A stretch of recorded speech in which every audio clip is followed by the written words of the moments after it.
Hi there. So actually, I've been, this book came out at the end of December, and I've been touring it for a while, and this will be the very first time that I'm reading from it, which is a little weird. So it's been all, I don't know, so no one has ever, so this will be the first time I'm reading from it, so you also will have to be very forgiving, because I may stop and start. So I'm going to read the first 2 chapters, which is not good. That does not sound as long, as intense as it sounds. They're very short chapters. And I don't know if I need to, because it is the first 2 chapters, I don't know if I'm going to give that much sort of, theoretically, you wouldn't need a lot of backstory with the book if I'm starting with the first chapter. All right, okay. All right, chapter 1. The Weirds acquired their surname through a series of events that some would call coincidence and others would call fate. Sterling D. Wyatt, that's W. there's a text pun here. I just realized it might not work so well. So his name is W-Y-I-R-D. Okay, hence this will be important for the setup of the joke. Sterling D. Wyatt, in the process of immigrating from England to Canada, worked his way across the Atlantic aboard the Icelandic fishing trawler Olk. Inclement weather and empty nets made the 6-week journey 3 months long. When Sterling finally stepped onto the freshly built planks of Pier 21 in Halifax, he presented his papers to an immigration guard who, just that morning, had met the woman destined to become his wife. The guard, in a stroke of either inspiration or absent-mindedness, changed the Y in Sterling's last name to an E. 77 years later, his great-grandchildren gathered for the final game of their high school football team's season. The spelling mistake remained. They were still weird.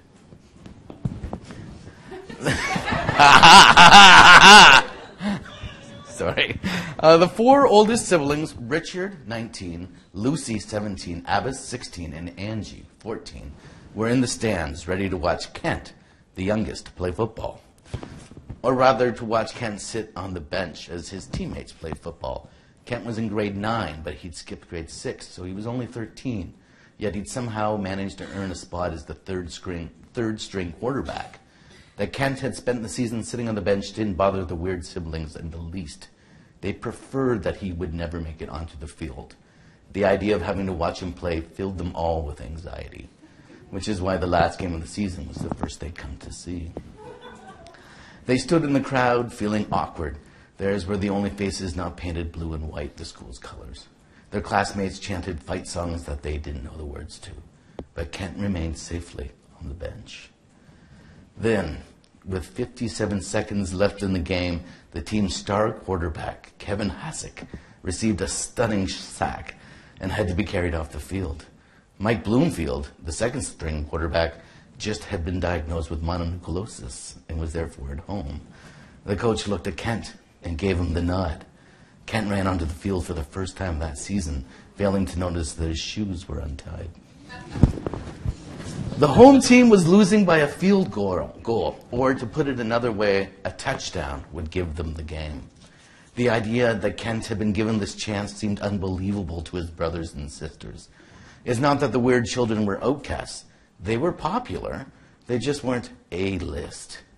To reach the zenith of teenage popularity, at least at Effie Secondary School, athletic accomplishments was a non-negotiable prerequisite. The sort of popularity that, should Kent win the game, would instantly be transferred onto each of them. Angie was very aware of this. Angie was very aware that this was the strange thing about excelling in high school. It made you more normal, not more exceptional. And normalcy was what she craved more than anything else. But did they yell and cheer for Kent? No, they did not. None of them did. They didn't even call out his name. They were terrified. Not one of them spoke as Kent bent down and tied his shoes. Angie searched the crowd but couldn't see their mother or their father or their grandmother. Her parents had gone to the airport, or so she believed, to pick up her grandmother arriving for her annual month-long Christmas visit. The plan had been for everyone to meet in the parking lot before the game, but her parents and her grandmother had never arrived. The thought that they were Kent's potential moment of triumph was greatly upsetting to Angie, but then she forgave them instantly. And as Kent called to play, she forgot about them completely. The teams got into position. The siblings remained quiet. The blue and white faces surrounding them cheered their heads off. "Hut!" Kent called. The center flicked the ball into his hands. The clock ticked. Kent went back. He threw a pass, and it tumbled into the air and through the stands. The teens huddled again. Kent clapped his hands. Everyone went into formation. Second down with 36 seconds left on the clock. The ball was snapped. Kent faked a pass. Then he handed the football to a running back who was quickly tackled just behind the field of play. It was a loss of 2 yards. 23 seconds were left on the clock, which continued to tick. Last down and last chance. The center snapped the ball into Kent's hands. His brothers and sisters still didn't cheer. They were terrified that Kent was going to drop the football. He took 2 steps back and then a third. He turned his head to the left. He raised the ball, but he didn't throw it. Angie glanced at the clock. It ticked down through the number 13. And when she looked back at Kent, she saw him do a very odd thing. He shut his eyes. They remained closed as he tucked the ball against his chest and began to run. Their breaths held. Richard, Angie, Lucy, and Angie watched as Kent ran forwards, his head down, his eyes still closed. He ran directly into the defensive line. For a moment, he disappeared behind opposition uniforms. And then there he was, on the other side. Less than 20 yards separated Kent and the goal line. At the 5-yard line, a lanky safety caught up to him. The opposing player leapt in the air, landed heavily on Kent's back, and Kent didn't seem to notice. With the safety's arms wrapped around his waist, Kent ran over the goal line and into the end zone. Kent didn't open his eyes until he heard the roar of the crowd. He saw the cheering fans and the astonished siblings and his overjoyed teammates running towards him. Then he saw his grandmother. She stood at the edge of the field, her face wordlessly conveying that something horrible had happened. The ball fell out of Kent's hands just as his teammates reached the end zone. They tried to hoist him onto their shoulders, but Kent evaded their grasp. He walked to the sidelines, took off his helmet, and approached his grandmother. And so Kent was the first of the Weirds to learn that everything had changed forever, that their father was dead. So that's chapter 1. It's things. So the rest of the book happens 8 years after that moment. What's happened is that Besner, their father, has been in a car accident. They recovered the car, but not his body. And okay, so Angie has been called to Vancouver to the hospital, the district hospital just over there, where her great-grandmother, or her grandmother, who they nicknamed the Shark, tells her that she blessed each one of the kids with a special ability that has inadvertently ruined their lives. And she's going to die in 14 days.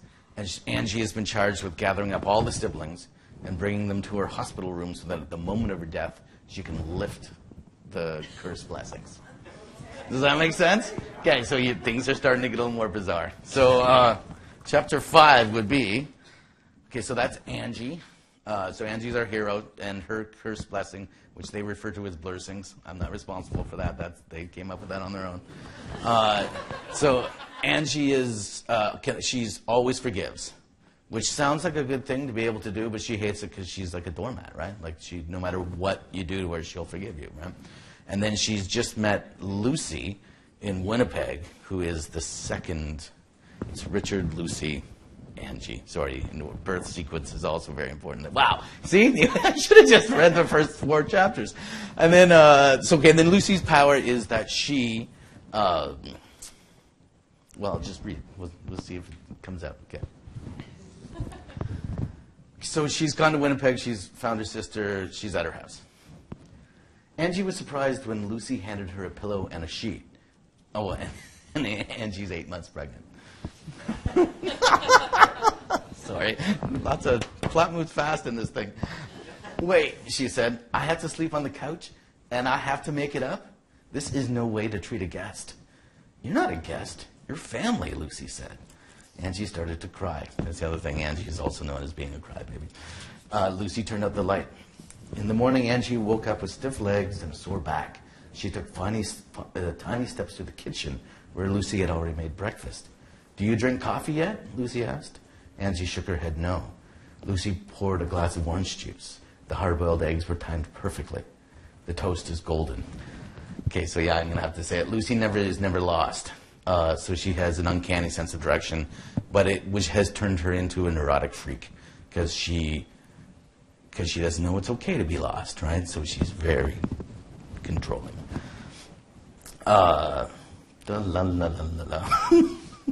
The toast was golden.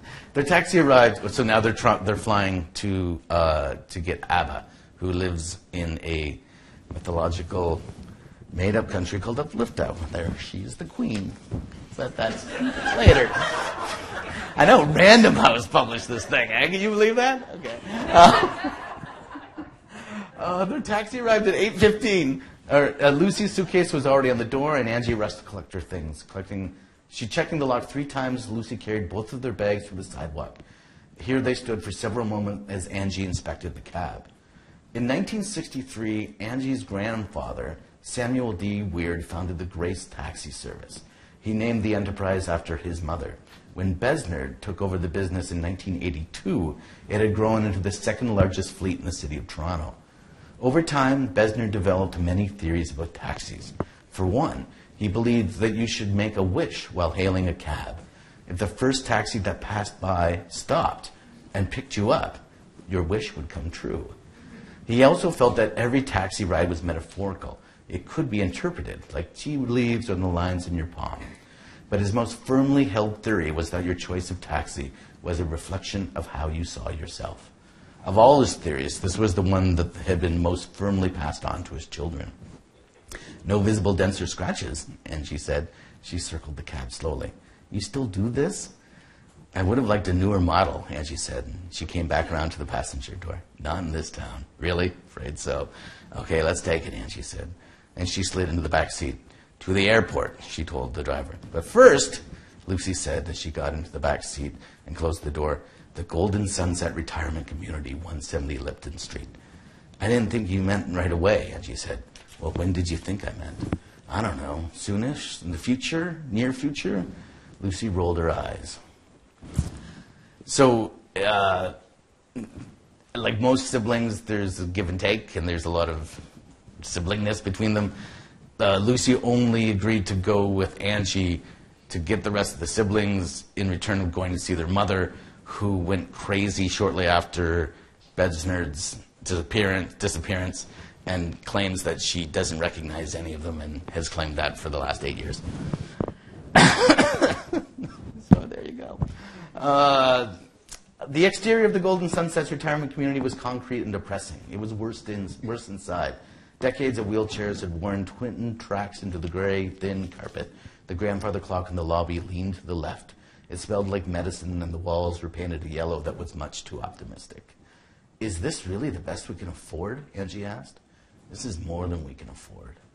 They walked down the corridor. Angie tried not to look into the rooms. She failed.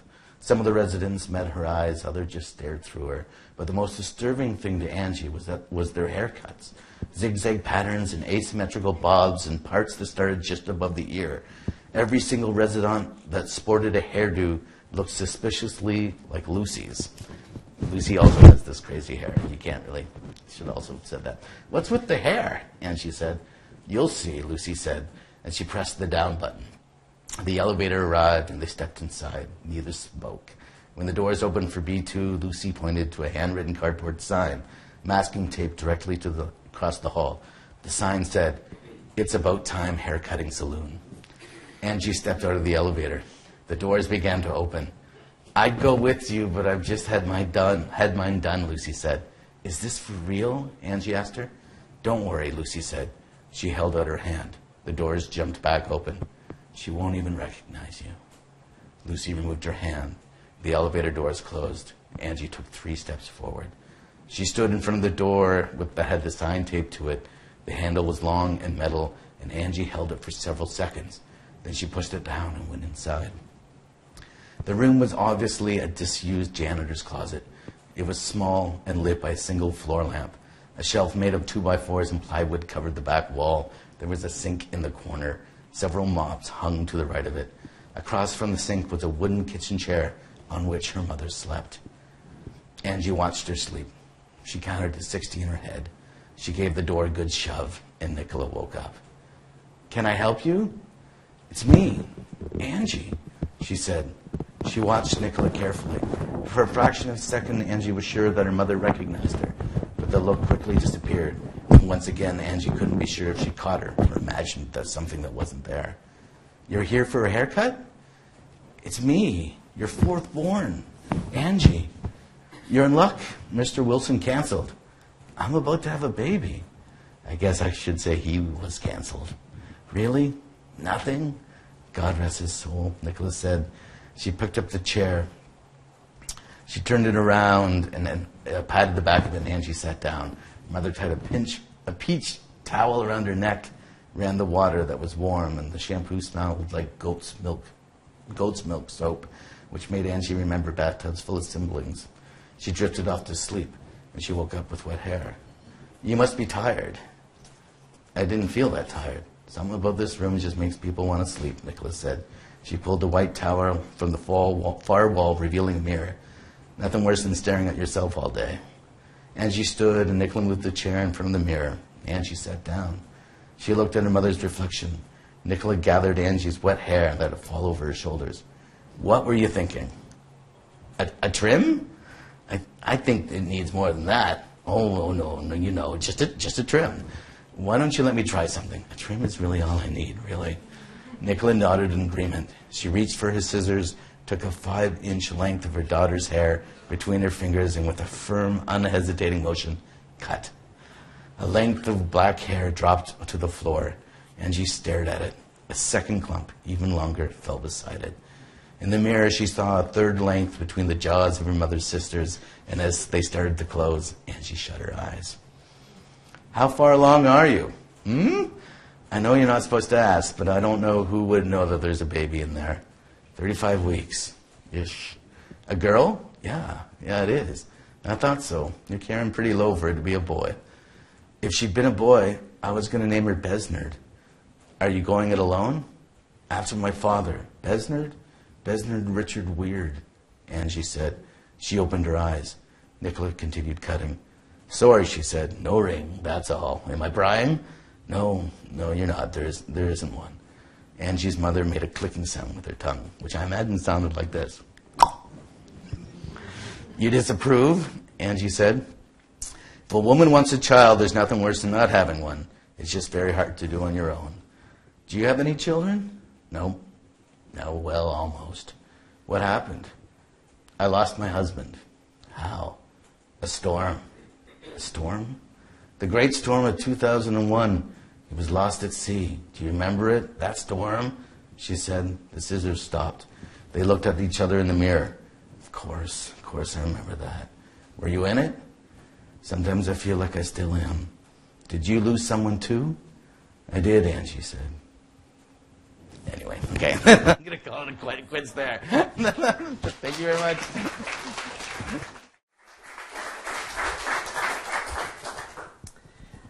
Thank you, Dina, and thank you, Kristen. I appreciate your inviting me for the series, especially this historic last series. I hope it's not the last. Maybe something will come afterwards. Who knows? But I'm very happy to come in under the wire, so to speak. I'm going to start by reading some poems from Looms, my most recent book. This was published in the fall of 2002. And then I'll conclude with just a couple of poems from looking forward. I always like to look forward a little bit to a new manuscript, a work in progress called Blueshift Road. Looms followed on the heels of sonnets, which was 101 sonnets, which were, typical of sonnet, sort of meditative and lyrical. And I found myself turning more to a little bit narrative, poetic narrative, a little bit surreal, but nonetheless telling little stories in a way. So I'll read the epigraph first, which is by Barbara Guest. Its remoteness from the center of things is what is endearing about a tale, and it doesn't tell the truth about itself. It tells us what it dreams about.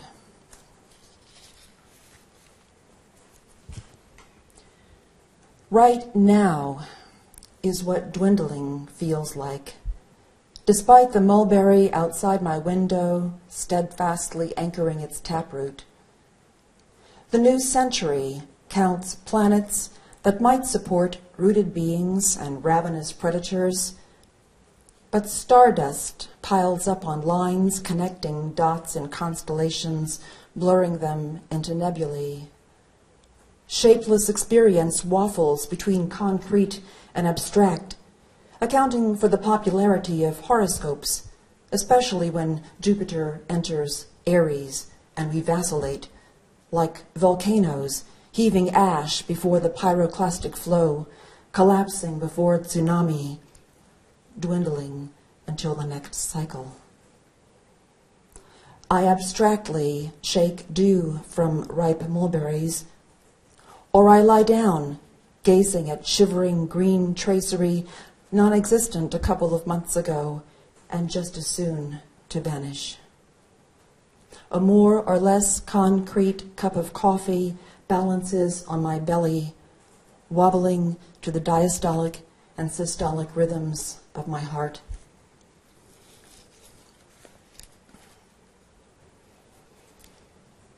Not all slopes are tragic.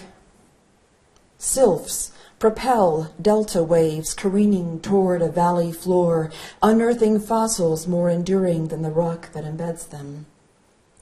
Debris downshifts, yielding to free agents that activate selfhood's dormant genes, flip the switch linking all by murex to dye royal robes purple. Not all storms are deadly. Riddles and calm light keep their secrets. Silver-tongued thistles, divine cyclones, release harbingers of spiked flakes. Not all weather affects grain and rat equally. A farmer sets his table and waits for poverty to scavenge embroidery from famine. Not everyone at the same time is hungry. Some born to plagues of rust, others to pealing bells. Not all the hungry awaken. Some reach ether. Others concoct a scheme. Shred the map, ditch the crutches, torch the house.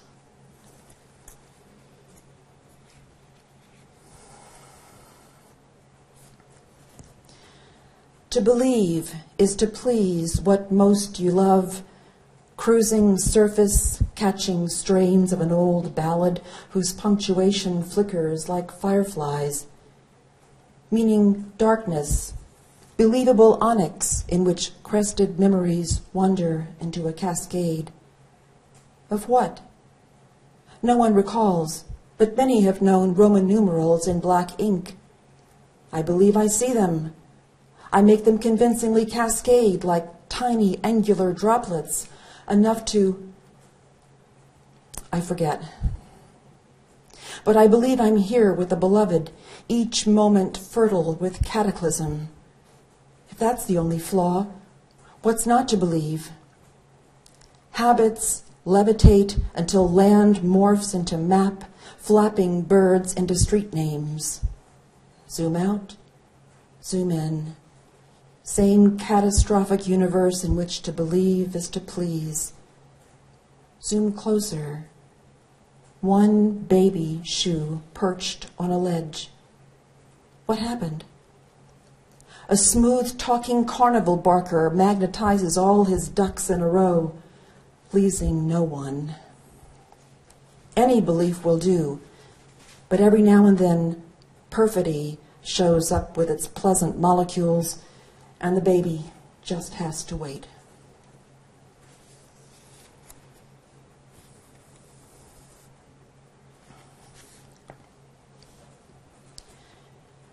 My reflection in the shiny pot startles. Its twin spills water on the kitchen floor and reads the iterable signature of dirty feet that don't seem to belong to it. Les pieds. Breaking the spell, it swings from the light fixture so vigorously as nearly to miss the pause-worthy schooner loaded with Rosa Moscosa floating by.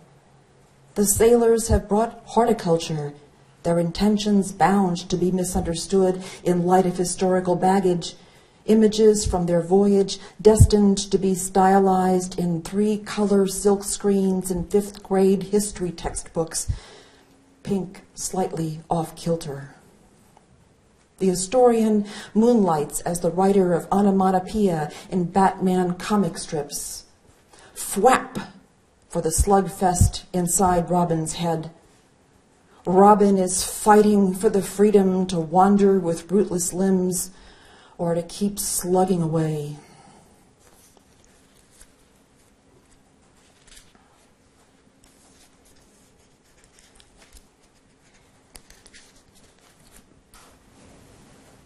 Reinventing stairs takes a plot as subtle as dust drifting onto a slope in undecided space. Position is everything. Even drifting stars imply a story. Gather enough stories, and some get buried forever in urns. Those exhumed know that memory and sunlight rove hand in hand, but they keep it secret. They know that both weave their mirrors as loosely as spider webs reflecting a clear sky shattered by more splashes than words to describe water. As the saying goes, the lake shifts its words in light of the hill. Shifting the alphabet is chancy, like the judicial system of a virus. How soon vapor driven by chance forgets. Speech is soon followed by rubble. The speaker remains hopeful, only to hear a familiar echo. I am your voice, and I have your vote. Fading echoes aren't the best antiseptic, but isn't all life sacrosanct? Embellished with disease, warriors long to understand, but what they really want to fathom, they kill.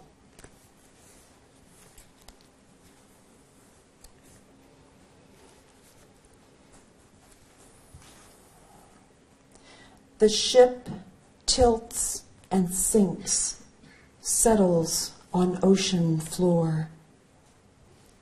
Without warning, the tale ends. Such larvae of habit we are. Snow joins more snow falling on debris according to stage directions, but nowhere near the stage. Winter's thought blankets camouflaged owls. Hard for humans to cobble together what's already finished, but they do, all aflutter with plans, big plans for the penultimate act. The ship begins to list, fills with water. If only it were a case of bad acting, pretending not to have change, all the while plucking pennies from the sidewalk. I'm good at blaming others, even when I know I'm culpable. But it's you who concerns me now. The swaggering ship needs no belief. It defines itself. Drops fall from a leaky ceiling into buckets that overflow, portending an abundant harvest. Let idle thoughts echo from room to room, for whoever made the shibboleth can't pass their own test.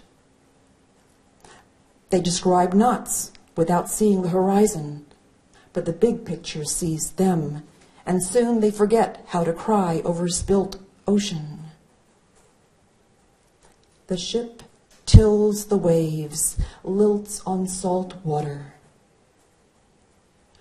They won't turn on you.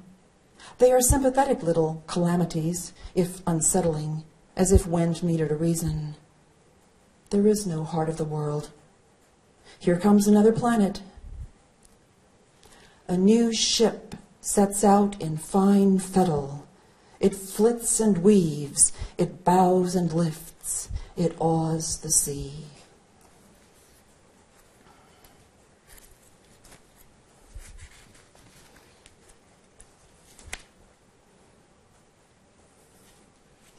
Okay, this is the last one that I'm going to read from Looms, and it's dedicated to all the poets out there and novelists. Sorry, if the shoe fits. You have to let me know. At our uncouth birth, the cosmos exhausted names for hucksters presumed extinct. We shun geometry while bisecting trapezoid spirals. It never dawns on us to stockpile ephemera for a hard-up day. Spotlights might stop some felons, but not us. We toss our sabots into the rapid reflexes of clocks, pinch diamonds, and fence them for a fleeting pair of eyes. We lie in wait for ourselves, birdlime capturing a warbling feast. We breed depth, skim surface, plunge into deafening throngs, and spring back. From banal atoms, we conjure apocalypse and spurn mop-up operations. We are castaways in limbo with artificial wings and no aspiration. Pressed to find a flaw, we say we're failed meteorologists, wandering from puddle to puddle, spooning up the rain to read the sky.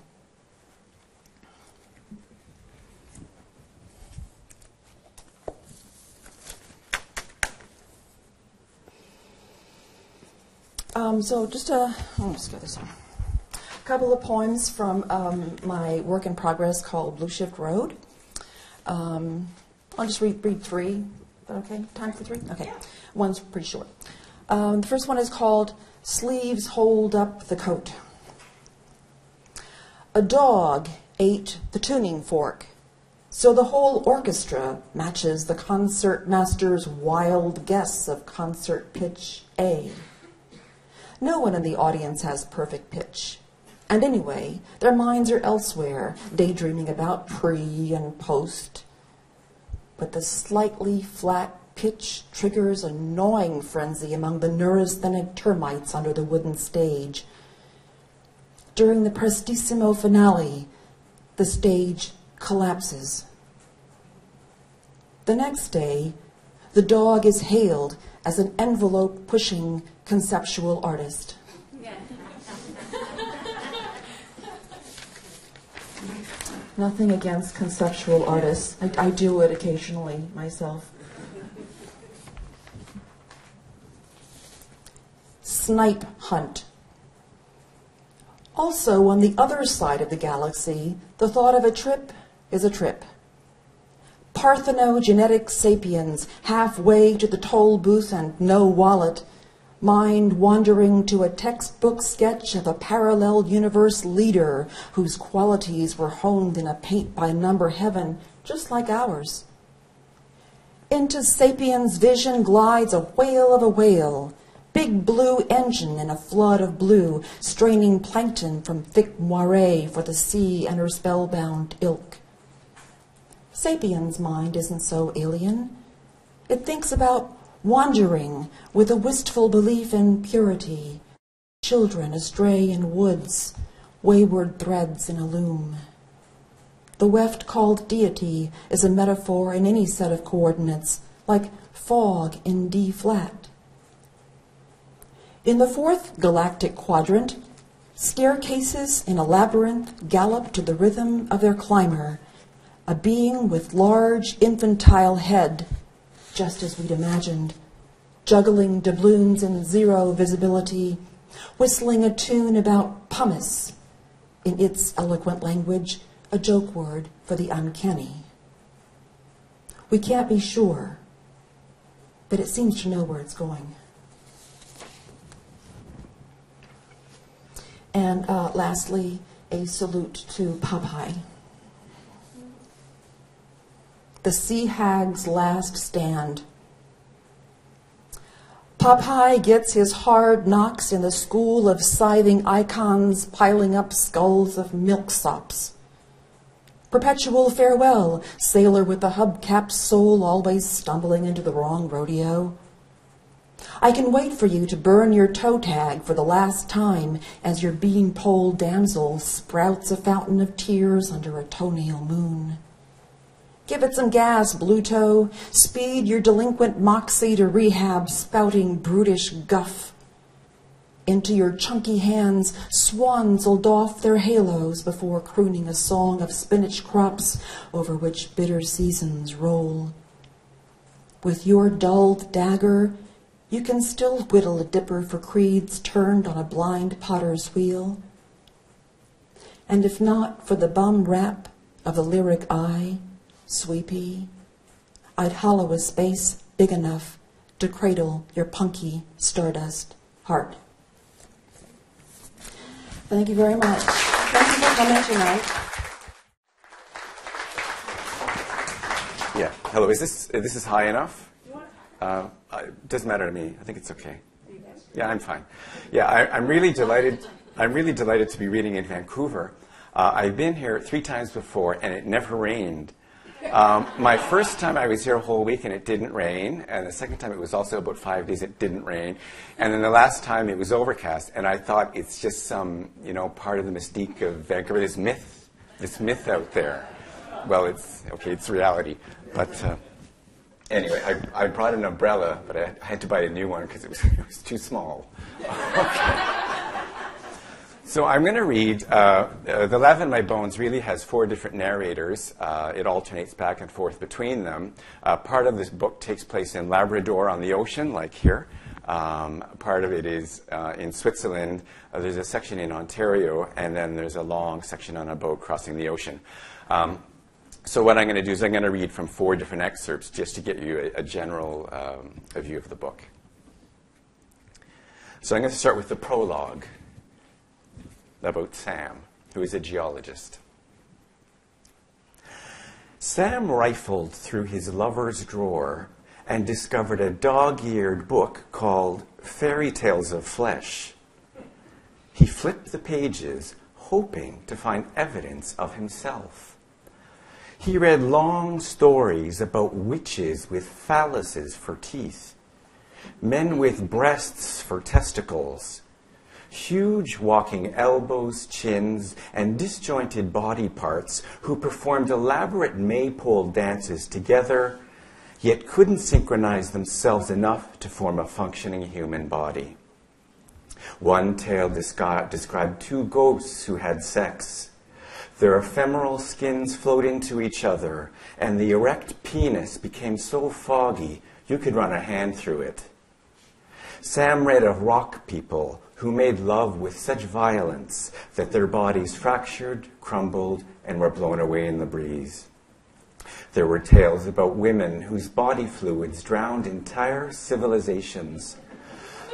Lovers who bit off each other's organs, and when they opened their mouths, birds flew out. The final story described a free-floating world where Mr. Potato Head-like people could remove and try on each other's body parts as if they were brooches or clip-on bow ties. Of course, sexual organs were most in demand, and people started hoarding. National outrage ensued when police discovered a woman with 14 breasts and 16 penises pointing in all directions like the quills on a durian fruit.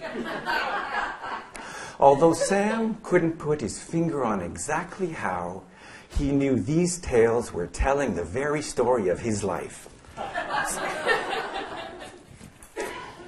So I'm going to read from part 2, which is called Air, and the narrator of this story is Sam's sister, Sue. She's 16 years old, and she lives in Labrador and has some problems of her own.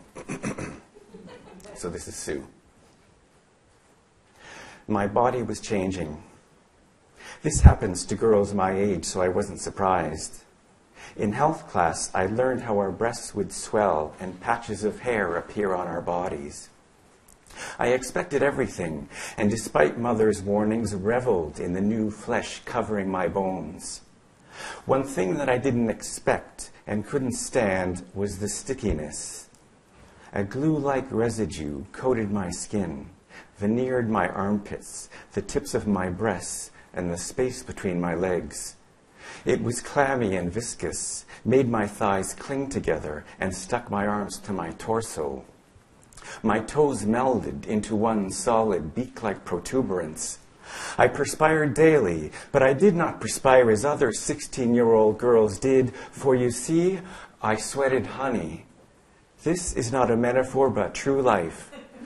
From my pores came liquid golden honey, such as Father puts on his toast every morning before he slices it into strips.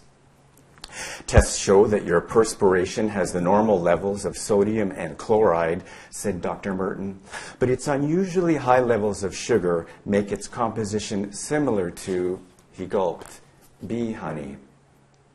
Every night, doing my homework, I felt honey drops crawling down my neck, beating in the small of my back, collecting in creases around my waist, and dropping in globules from my vagina. Honey seeped through my hair, darkened the fabric of my shirts. Each time Mother threw my clothes in the washer, the agitator got clogged and the machine stopped running. When I took a shower, my sweat flowed down the drain and blocked the pipes in the basement. I was blamed for the sewers backing up on our street and a fire hydrant that exploded. School, however, was where things were the worst. When classes started in September, I thought I could hide my affliction, but Mr. Schmidt soon noticed syrup beads clinging to my forehead and said, "Sue, are you feeling ill? Do you want to go home?" Whenever I raised my hand to answer a question, my arm made a loud flit sound, and everyone turned toward me. Soon my residue was everywhere, on the edges of chairs I sat on, the side of a door jamb I'd brushed past, on hall walls, toilet seats, and the piece of chalk I'd used on the blackboard. Small glue footprints ran up and down the aisles between our desks. In home ec, the sewing machine needles became jammed and wouldn't budge. A steadily increasing puddle grew beneath my chair in homeroom, and during gym class, my honey was splattered everywhere, across the gymnastics bar, along the hobby horse, all over the somersault mats. The shot puts became so coated, no one would throw them. Mr. Schmidt treated me with the tolerance one accords a physically challenged student who is a complete nuisance. "We'll have to delay the geography test until tomorrow," he sighed. "I need to unroll the map of Europe, but it's stuck shut." So Sue ends up being very ostracized. She becomes a kind of social leper. And then I should say, by this point in the book, really the fairy tale aspect, the whole magic realism aspect of the book is there in full force. And one day she comes across a swarm of magic bees who descend upon her, and she has a sensual experience with them. So this happens the day after she first meets them. Having at last admitted I would never belong to a circle of friends at school, I wondered if I could be absorbed by something else, something unknown and so beyond logic that it seemed to have sprung from the depths of my own imagination. I snaked my hand up my shirt sleeve and felt the return of that fetid stickiness.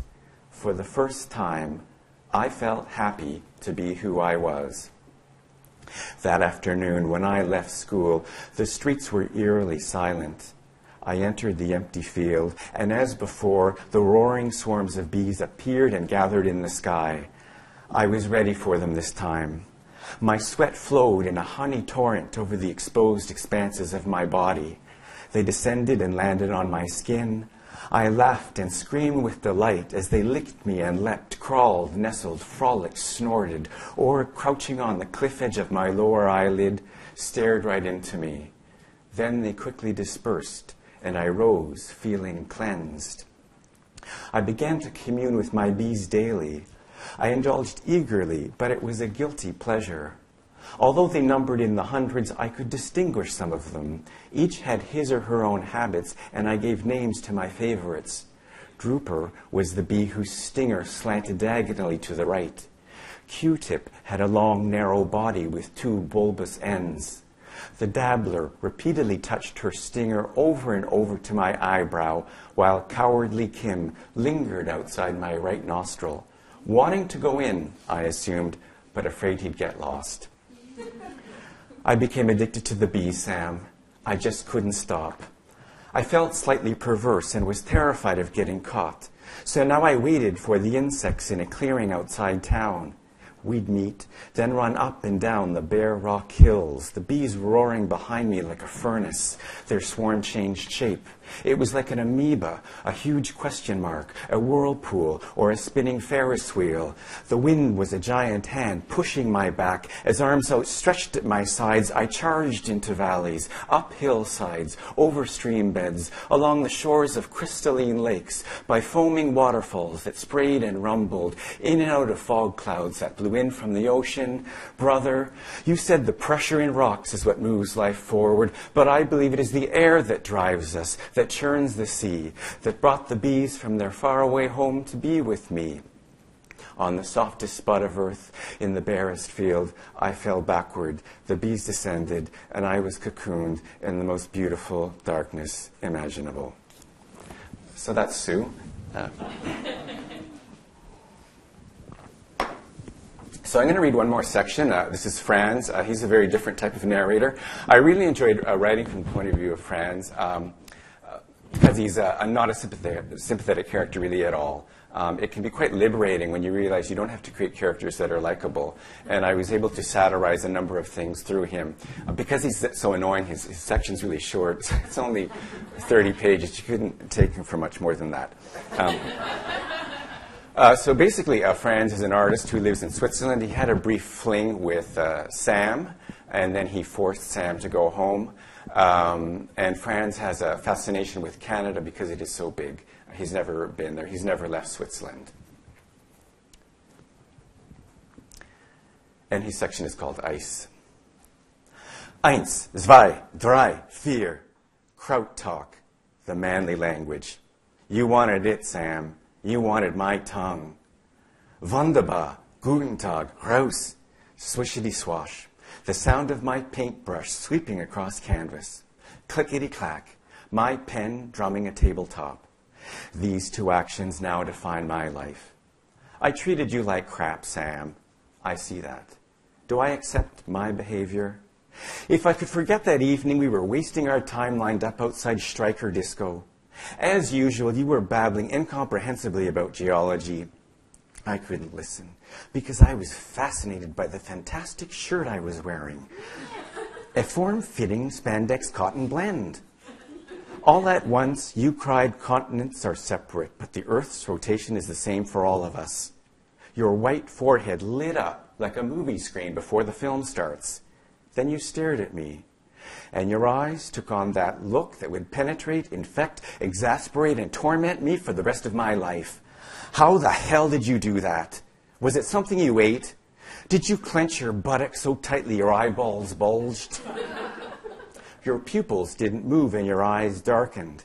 Then they glazed over with a film, the way the surface of Lake Zurich freezes over and becomes flecked with interlocking bars of silver and white. Swishity-swash, swishity-swash. The rest of your time in Zurich, your eyes had that glazed look, and it infuriated me. Du bist ein scheußlicher Mann. I began to notice you everywhere. Even when you weren't physically present, out lost in some silly library, I felt your eyes on me.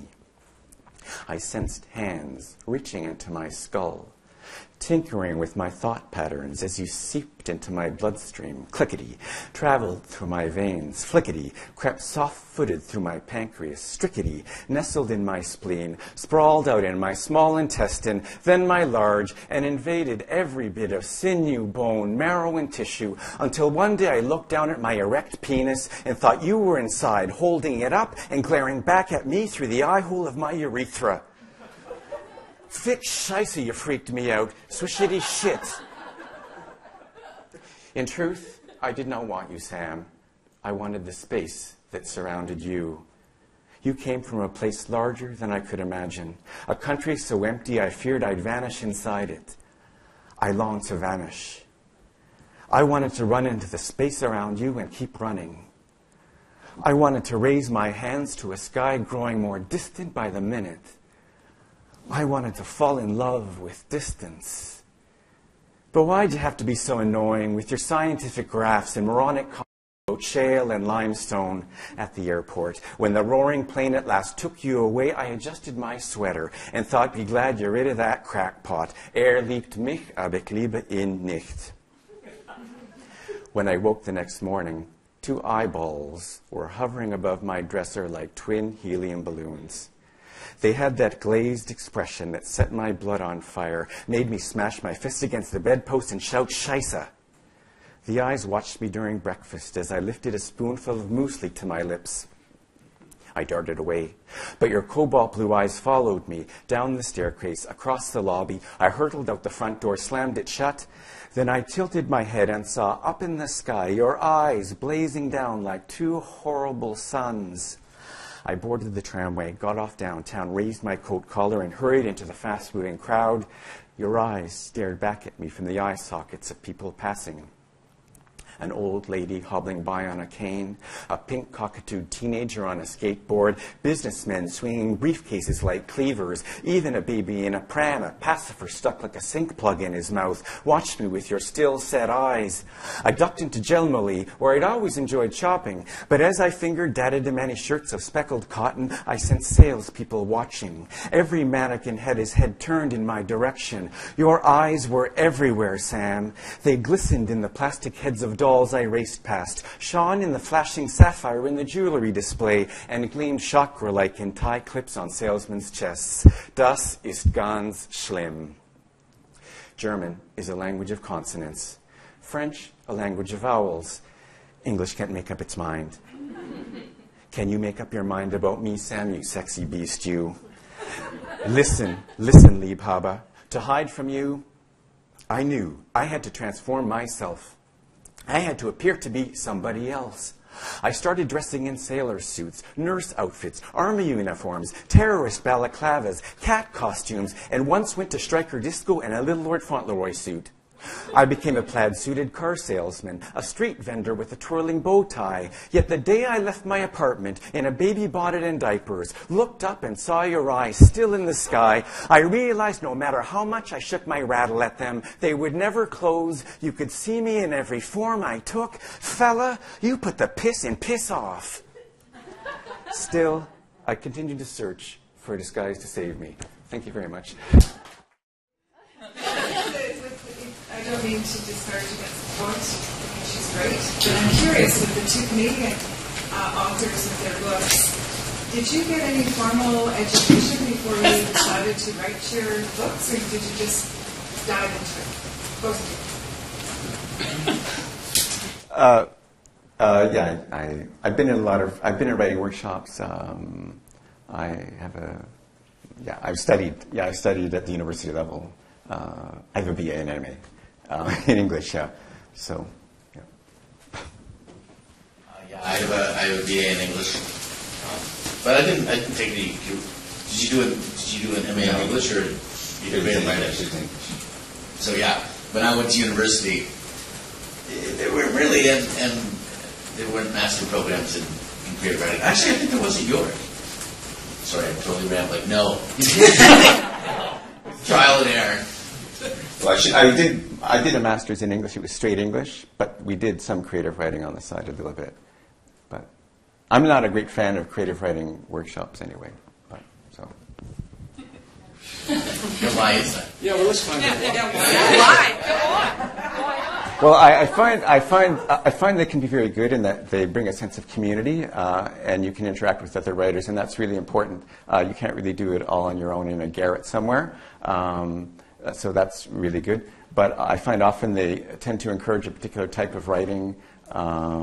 It's easier to critique writing that's already been done. I find they have a conservative focus because it's easier to critique stuff that's already been done like that.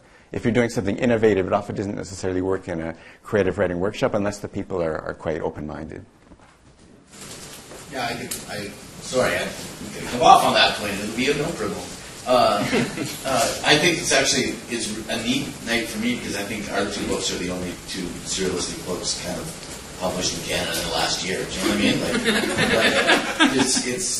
mean? Canada's still very realism, right? You got to agree with that. So I think that's kind of cool. That's asking poetry questions. Camille, I would like to hear you comment upon what those two said. Agreed. Yes. What are your thoughts, Camille?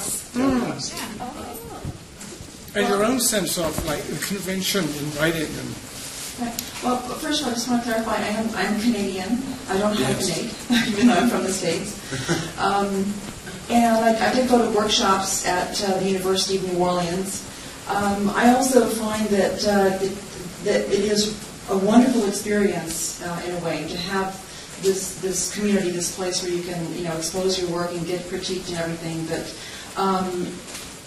my own experience has been that it can be a little bit too insular, especially if not a lot of reading is done outside of the works that are being circulated among the class. I always appreciate it when a poetry professor assigns outside works to read and actually encourages reading. I think there's, at least, I don't know, maybe things have changed or maybe things are different here in Canada, but when I was getting my MFA, I think there was sort of a holdover from this sort of anxiety of influence, that Bloom kind of popularized, this idea that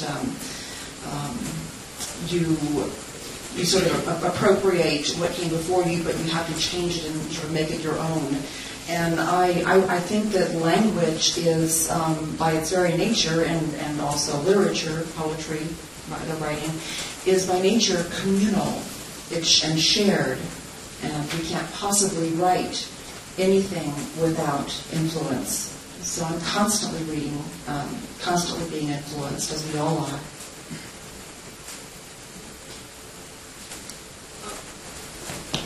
For the poems that you read from Loom, it didn't seem as if a lot of them were they untitled? Is that like part of a longer poem, or how did you approach them? Are they?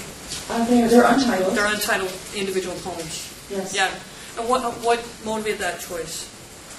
I think when I was writing the poems in Looms, I was still I was breaking away from sonnets, but I was still under the influence of sonnets, and they actually started out as double sonnets. Double sonnets is simply, 14 lines times 2. Oh, so you'd have a sonnet followed by another sonnet, where they'd be, connected in theme or whatever. And then they kind of felt too constricted in that form, so they kind of broke out of that. The sonnets were not titled, and so these just didn't. I can't explain why they're not titled. Every single poem in my new manuscript, Blueshift Road, every single poem is titled. So I guess I wanted to kind of let the narrative flow without some kind of explanatory title and let it unfold.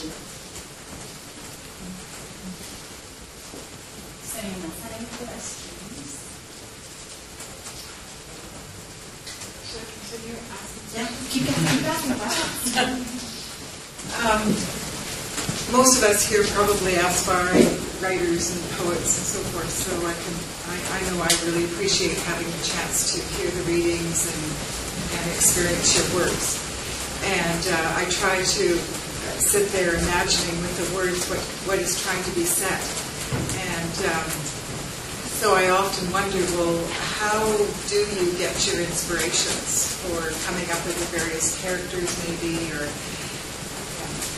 maybe Sound like fiction. Yeah, for the novelists. Yeah. Sorry. Well, I tend to think very musically because I have a musical background. I'm not very visual. I'm colorblind. My friends address me. And so I often think in terms of sounds and what things sound like. And with mine, the different characters were associated with particular sounds, particularly in the language. But often you end up being inspired by things you're not really aware of. I think that nature is a huge force in the book. About almost the entire book takes place out of doors.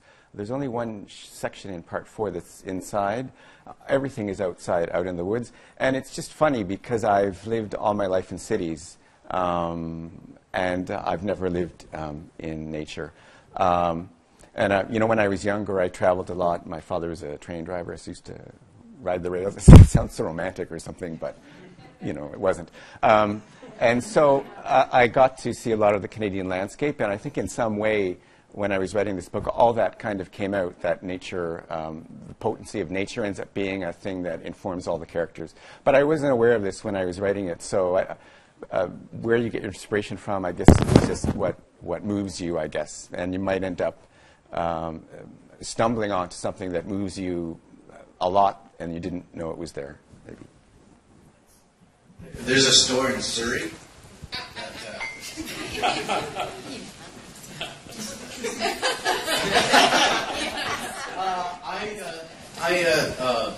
Where I buy my inspiration. Sorry, that was I tend to take. I usually get an idea, a concept. I work conceptually, so everybody here is part of a family, and that association with your family has made everything that you are and everything that hinders you. That comes from your family. So Born Weird is kind of showing that those two things are inseparable. So we tend to think of curses and blessings as, you know, somehow you could dodge the blessing somehow and just get the curse. Really, they're melded together. The same thing. It's a back. How do you have a front without a back, right? So that's the idea of what family is. So then, to show that, so then I just made it really literal. So they all get presents from their grandmother. So yeah, that's how I work. I get some sort of weird idea, and then I just make it really literal and exaggerate. I actually do have a question for Barry. When I was reading The Lava in My Bones, what you were saying, that there is like this real sort of Canadian pastoral kind of thing, but it's really highly surreal, like you were saying. So I wonder, was the surreal element in the book a way to fight off Canadian pastoralism, or a way to bring it back, or because you were mentioning the way that so much Canada is still very sort of realist in these sorts of things. So I wonder, was that a part of writing the book consciously? It wasn't at the forefront of my mind, but I don't think it makes sense that Canadian literature is so realistic in the fact that we live with nature. It should be the other way around. I mean, if you look at artwork that comes from nature-based artwork is often the Group of Seven. All that stuff is very, very surrealistic. It's not realistic at all. You know, these bold splashes of color. Like, it's so massive, our landscape, and so enormous and mind-blowing. To me, a surrealistic response to that would make more sense than writing realism, which to me would be, if you were coming from a more indoors culture. So I see a disconnect in the fact that we're so realistic and we live like with this rain and everything. It doesn't really make sense. Because I think our strongest art form early on was the fine arts. It was strong before literature started getting really strong. I mean, I guess people might disagree, Catherine Parr, Trail and all them. But I don't know why it ended up that we ended up being so conservative in terms of our literature, because the landscape cries out for something else. Is it the short story? Do you think it has anything to do with the fact that the short story became, in like the 50s and the 60s, that's when Canada really blossomed, right? And it was all sorry. Already slept there. But short stories work best, and I don't know, because Amy Bender is one of my favorite writers. She's an American, but she writes really surreal short stories that work great. So maybe my argument right now, I should just be quiet, because I was about to argue that the short story works better in a realistic package, right? But I guess that's not true. So yeah, I don't know either. The coming of age on the prairie story is like the quintessential Canadian narrative. There's more stories of young women coming of age on prairies than women who have come of age on the prairies. Neat footwork, right?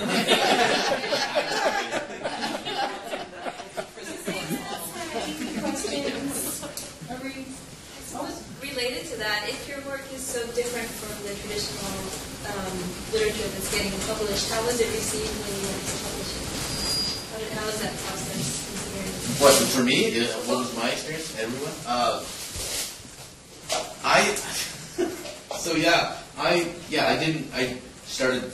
I had like 10 years of rejection where I didn't get anything published. I just had like a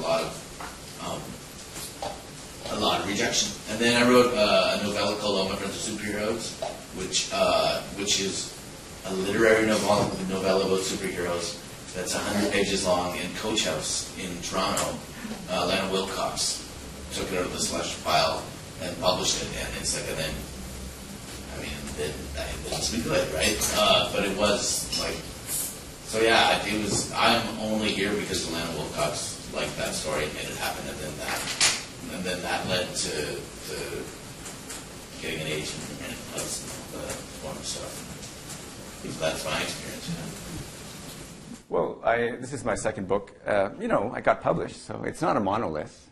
There are people out there who do risky things. Arsenal Fault Press, it's not a massive, wall. Should I say? Yeah, I'll say it. Arsenal Fault Press. So yeah, there's other. It's not a monolith where it's this wall that you're just hitting your head against, and with but. There's some chinks in it. 5 surrealistic books that were published in the last 3 years in Canadian literature. Go. Oh, okay, I know. All right, you win. All right, you win. But it's not that. There are quite a few more. We could have a much longer argument about this. I want to hear this. Let Camille talk about publishing. Oh, okay. Yeah, you're publishing. Do you think it's a monolith? I mean, is it hard to get unconventional work published? What do you think? Oh, unconventional work, which my work definitely is. Yeah. I think a lot of people would say it falls into the category of avant-garde, experimental, innovative, whatever you want to call it. There are presses out there that specialize in this kind of work and that encourage this kind of work. It didn't happen in the workshops that I went to. every time I would go, circulate my poems, I'd say, this time they're going to like it. And it didn't happen for quite some time. And then I found the presses. The first press that actually published my work was Chax Press in Arizona. Charles Alexander, he has a wonderful press there. He does letter press, and he published my first little chapbook. And so that was sort of my start, and it was just the wonderful part of it was just feeling like I had joined a conversation and entered a community of other writers who were interested in similar kinds of processes in poetry. Yeah, my impression too is it's a bit different with probably poetry and short story collections because they're not ever considered commercial, so it's a bit easier to find, someone who will be more tolerant of something innovative, whereas the novels can make money, so I think it might be more conservative overall. Yeah, I know. Agent, what's that?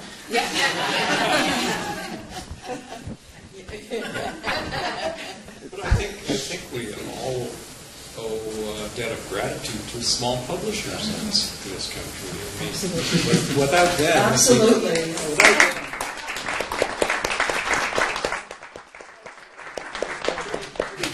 dull literature, I think. So. Worldwide. My last 2 books were published in the UK by Shearsman Books. Yeah.